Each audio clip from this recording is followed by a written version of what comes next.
Emergency के दौरान उससे बदतर स्थिति में आज ये देश है। उस समय तो घोषित इमरजेंसी थी, आज तो अघोषित इमरजेंसी है। सब पर अपना नियंत्रण रखा है, सबको डरा के रखे हैं। राहुल गांधी जी की सदस्यता समाप्त हुई, 5 दिन तक डिबेट चलता रहा। पुलवामा की घटना पर भारतीय जनता पार्टी द्वारा नियुक्त राज्यपाल ने जब खुलासा किया, किसी मीडिया हाउस ने उसका नोटिस तक नहीं लिया। किसी मीडिया के किसी समाचार में एक शब्द का भी चर्चा नहीं।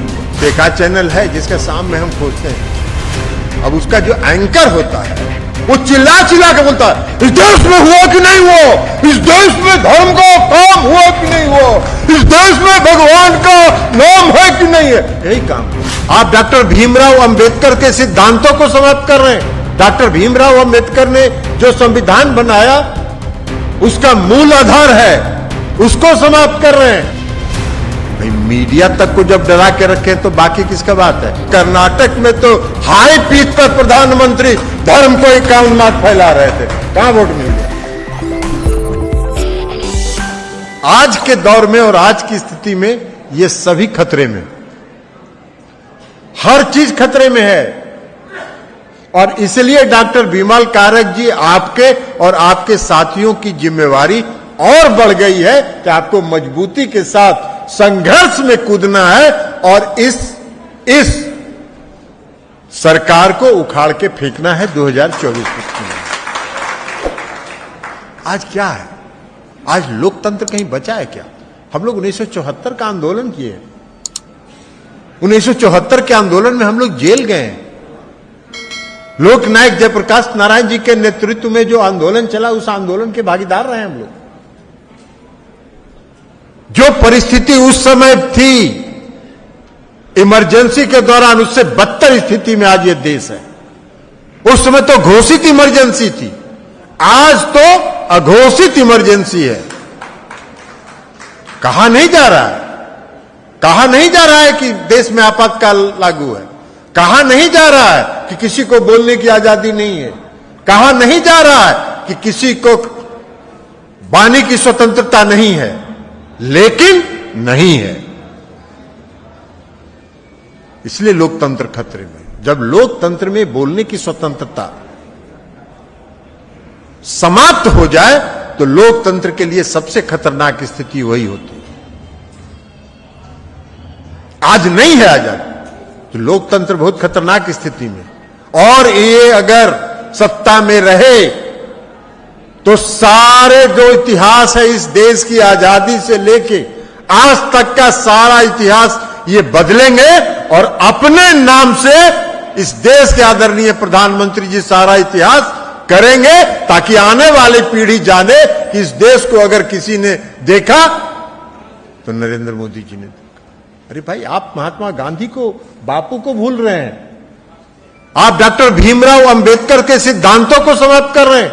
डॉक्टर भीमराव अंबेडकर ने जो संविधान बनाया उसका मूल आधार है, उसको समाप्त कर रहे हैं। जननायक कर्पूरी ठाकुर जी ने बिहार में जो आजीवन संघर्ष किया उसको समाप्त कर रहे हैं। आप आरक्षण के विरोधी हैं। ठीक कहा मंगनीलाल मंडल जी ने। 1977 में जब पहली बार जननायक कर्पूरी ठाकुर जी ने आरक्षण लागू किया तो यह भारतीय जनता पार्टी के लोगों ने उनकी सरकार को गिरा दिया और बिहार में आरक्षण विरोधी अपने चेहरे का परिचय दिया। यह है इनका काम। तो इसलिए ये खत्म कर रहे हैं, इस देश को खत्म कर रहे हैं, इस देश के इतिहास को खत्म कर रहे हैं। जितनी संवैधानिक संस्थाएं हैं, एक भी संवैधानिक संस्था आज इस देश का नहीं है जो स्वतंत्र हो, जो निष्पक्ष हो, एक भी नहीं है। सारी संवैधानिक संस्थाओं की निष्पक्षता को इन्होंने समाप्त कर दिया। सब पर अपना नियंत्रण रखा है, सबको डरा के रखे हैं।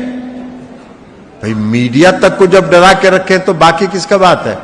मीडिया तो माना जाता था चौथा स्तंभ इस देश का, लोकतंत्र का चौथा स्तंभ न माना जाता है। इन लोगों का दोष नहीं है, ये लोग जो यहां बैठे हुए हैं इनमें से किसी का दोष नहीं है। ये लोग विचार से भी और मन से भी हमारी बात से सहमत होंगे, लेकिन इनके जो मीडिया हाउस है, उस मीडिया हाउस के व्यवस्था पर उनका नियंत्रण है। इनके दिल की बात वहां तक नहीं पहुंचेगी और आप तक नहीं पहुंचेगी। कभी देखे किसी मीडिया के चैनल पर, किसी मीडिया के चैनल पर देखे हैं? कोई देखिए, हम तो आपको चुनौती देते हैं सबको। एक दिन का सुबह से शाम तक का मीडिया, एक मीडिया को किसी को उठा लीजिए, उसको सुबह से शाम तक देख लीजिए, एक भी खबर मिल जाए जो सरकार का विरोध, सरकार के खिलाफ हो? नहीं है।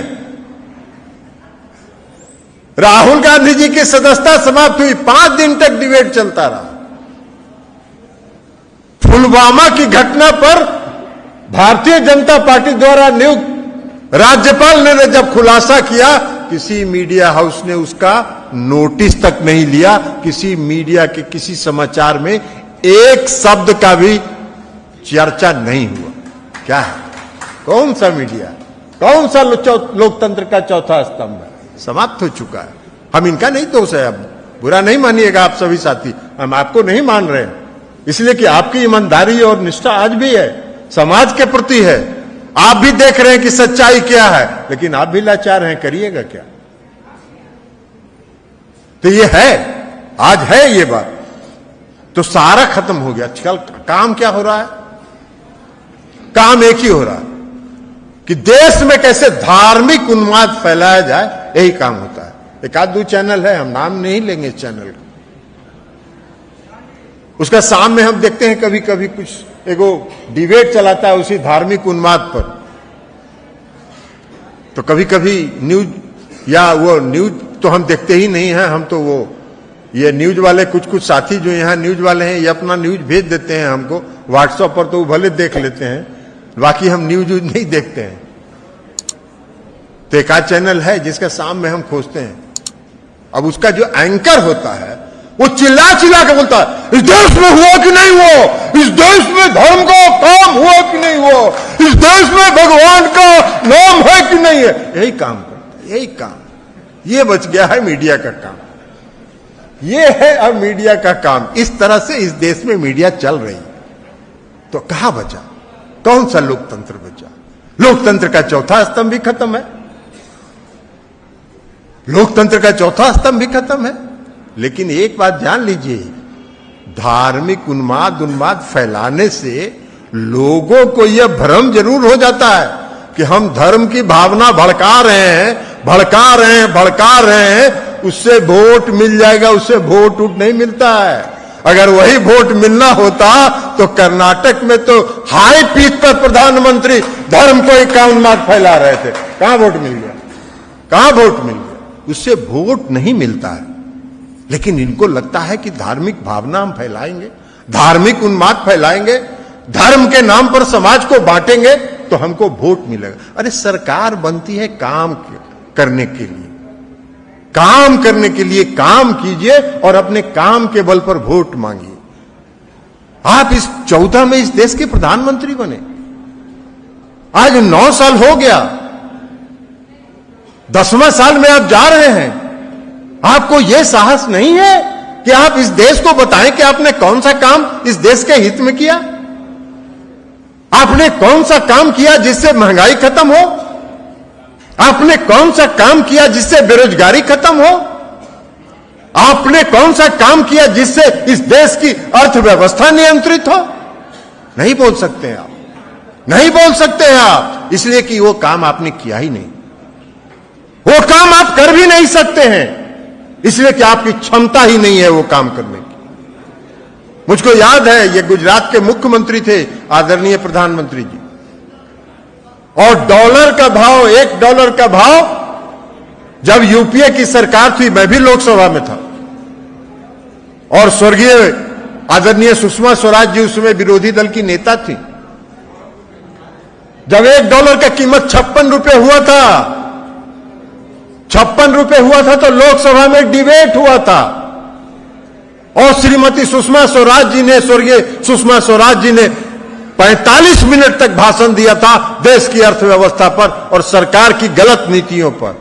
आदरणीय प्रधानमंत्री जी गुजरात के मुख्यमंत्री हैं, खोज लीजिएगा गूगल में, हम मीडिया के साथियों को भी कहेंगे, खोज लीजिएगा गूगल में प्रधानमंत्री नरेंद्र मोदी जी कह रहे हैं, भाई भूटान का नहीं गिर रहा है, पाकिस्तान का नहीं गिर रहा है, चीन का नहीं गिर रहा है, जापान का नहीं गिर रहा है, हिंदुस्तान का कैसे 56 रुपए हो गया, हिंदुस्तान का रुपया कैसे गिर रहा है, ये सब भाषण उन्होंने दिया। आज 82-83 रुपया हो गया तो एगो चू शब्द नहीं बोल रहे, एक चू शब्द नहीं बोल रहे हैं। ये है इस देश की सरकार, ये है इस देश की सरकार। तो महंगाई पर नहीं बोलेंगे, बेरोजगारी पर नहीं बोलेंगे, रोजगार देने का वादा किया, एगो रोजगार नहीं दिया, सारा रोजगार बंद हो गया, निजीकरण की ओर जा रहे हैं। निजीकरण के लिए भी किसको दे रहे हैं ये तो आप ही जानिए, आपकी आत्मा जाने किसको दे रहे हैं। तो निजीकरण की तरफ जा, तो उस पर कुछ नहीं बोलेंगे, देश की समस्याओं पर नहीं बोलेंगे, अपने काम पर नहीं बोलेंगे। धर्म के नाम पर समाज में उन्माद पैदा किया जाए, धर्म के नाम पर समाज को बांटा जाए, धार्मिक भावना भड़काया जाए और उससे वोट लिया जाए, यह उनकी नियत है और इस नियत पर वो काम करते हैं। लेकिन जनता सब देखते रहती है, जनता सब देखती है और समय पर जवाब दे देती है। कर्नाटक में भी दे दिया उसने, आने वाले चुनाव में मध्य प्रदेश में भी मिलेगा उनको जवाब। चिंता मत कीजिए, आप लोग भी रहिएगा, हम भी हैं और ये मीडिया के लोग भी हैं। मध्य प्रदेश का चुनाव जब होगा तो पता चल जाएगा कहां है जनता, कहां है इनके साथ। तो इसलिए ये नहीं है, काम नहीं कर सकते। तो अब जरूरत है इस बात की कि इसको भाजपा मुक्त देश को बनाने के लिए नीतीश कुमार जी ने संकल्प लिया।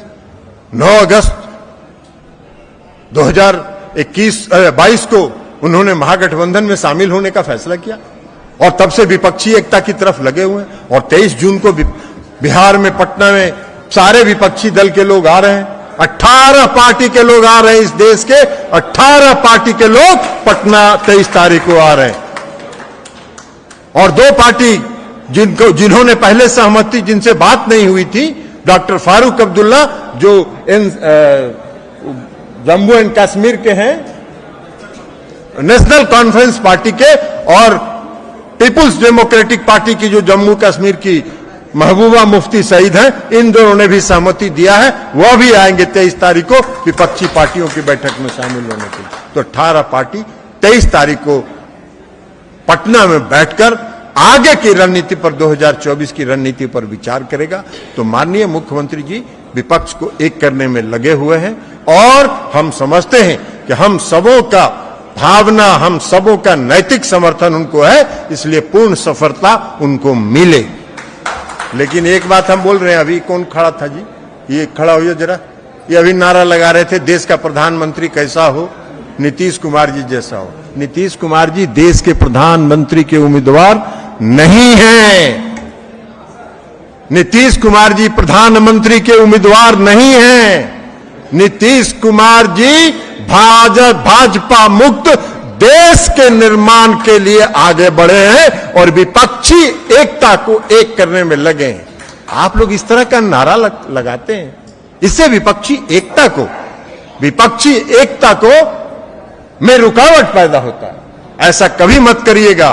हम पार्टी के कार्यकर्ताओं से आग्रह करेंगे, पूरे प्रदेश के कार्यकर्ताओं से आग्रह करेंगे कि जब चुनाव हो जाएगा, यह देश भाजपा मुक्त हो जाएगा, जिस तरह पटना में सभी पार्टी बैठकर आगे की रणनीति तय करेंगे, उसी तरह चुनाव के बाद सभी पार्टी बैठकर तय करेंगे कि इस देश का मुखिया कौन होगा और जो भी होगा इस देश में लोकतंत्र को स्थापित करेगा, पुनः उसको स्थापित करेगा। यही संकल्प है हम सबों के नेता का।